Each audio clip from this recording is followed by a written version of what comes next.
எங்கன்னா நமது மாவட்டத்தில் ராமேஸ்வரத்தில் பிறந்த முன்னாள் குடியரசுத் தலைவர் டாக்டர் அப்துல் கலாம் ஐயாவை பற்றி இன்றைய வகுப்பில் பாடலாக நாம் காண இருக்கின்றோம். மக்கள் குடியரசுத் தலைவர் என அன்போடு அழைக்கப்பட்டவர். மாணவர்களின் இதயங்களில் நிறைந்தவர். ஆசானாக பணிபுரிந்தவர். சிறந்த அறிவியல் விஞ்ஞானியாக வளர்ந்தவர்.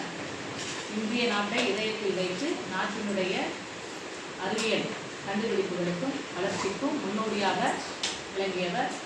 இந்தியாவை உலகளவில் வல்லரசாக மாற்ற விரும்பியவர். மிகச்சிறந்த விஞ்ஞானி அப்துல் கலாம் ஐயா நாட்டுப்பற்று மிகுந்தவர். ஒவ்வொரு நாளும் திருக்குறளை படித்தவர். தனது அறையில் திருவள்ளுவரையும் திருக்குறள் நூலகத்தை டிஜிட்டல் மூலமாக வைத்து வரவேற்கும் பொழுது கூட வெளிநாட்டிலிருந்து வரக்கூடியவர்களை தனது அறையில் இருக்கக்கூடிய டிஜிட்டல் நூலகத்திற்கு எதை பற்றிய டிஜிட்டல் நூலகம் திருக்குறள் அழைத்து சென்று காட்டுவார். வெளிநாட்டிலிருந்து வரக்கூடிய விருந்தினர்களை உபசரிக்கும் பொழுது ஜனாதிபதி மாளிகையில் இருந்தார் இல்லையா, நமது இந்தியாவினுடைய குடியரசுத் தலைவராக பணிபுரிந்தார் இல்லையா, அப்படிப்பட்ட மிகச்சிறந்த ஏவுகணை நாயகர் அப்துல் கலாம் ஐயாவை ஒரு சிறிய பாடலை இப்பொழுது நாம் எல்லாரும் சேர்ந்து பாடுவோம். ராமேஸ்வரத்தில் பிறந்தவரா,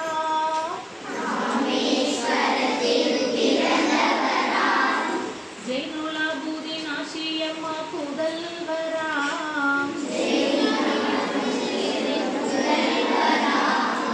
அக்டோபர் 15 பிறந்தவரா,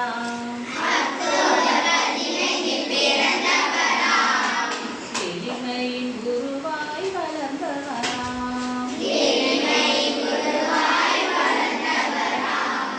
ராமேஸ்வரத்தில் பிறந்தவரா,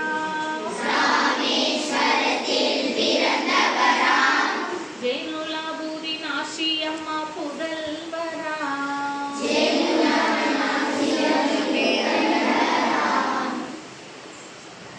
தேசத்தை நெஞ்சில் கொண்டவரா, தன்னம்பிக்கை மிகுந்த தர்மவீரர், நீதி நேர்மை மிக்கவராம், ஒழுக்கத்தை போற்றும் சீலராம், அறிவியல் விஞ்ஞானி அப்துல் கலாம், அயராது தொழில்நுட்ப பணி செய்து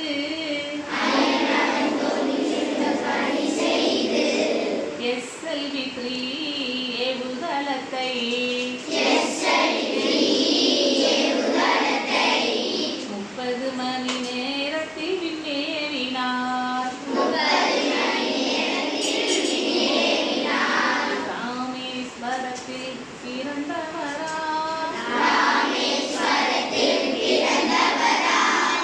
அப்துல் கலாம் என்னும் அற்புதமா,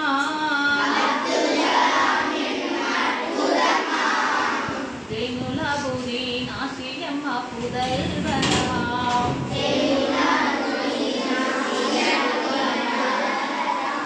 அக்டோபர் 15 பிறந்தவரா,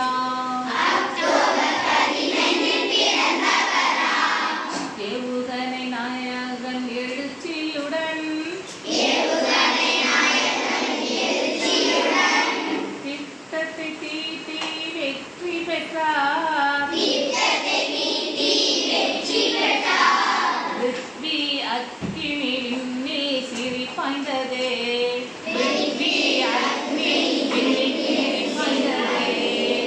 பாரினில் இந்தியாவை உயர்த்தினாரே,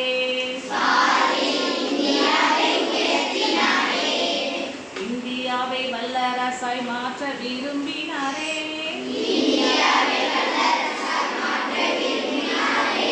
கனவு காணுங்க சிந்தனையை விதைத்தவரே, கனவு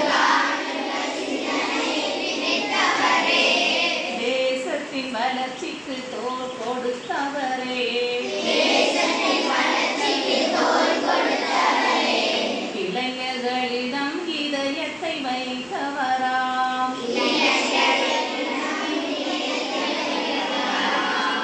மாணவர்களிடம் உரையாடி மகிழ்ந்தவராம். மக்களின் மனங்களில் நிறைந்தவராம். ஆசிரியர்களை நாளும் தேடி மதித்தவராம். மக்களின் குடியரசு தலைவராய் வாழ்ந்தவராம்.